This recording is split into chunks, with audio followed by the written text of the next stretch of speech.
show you how to start the quad bike. If you want to do the quad bike here, I will show you.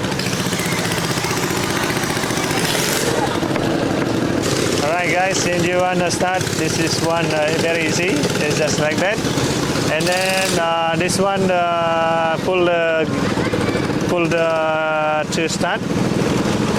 This is not like a motorbike. In motorbike it's just like this, but this one in the bottom, right? This is the brake. This is brake. Okay. And then this is the gear. This is automatic. Just go forward. Like that, and back is backward, right? So very easy. This is shovel because it's 4-wheel, so different than motorbike.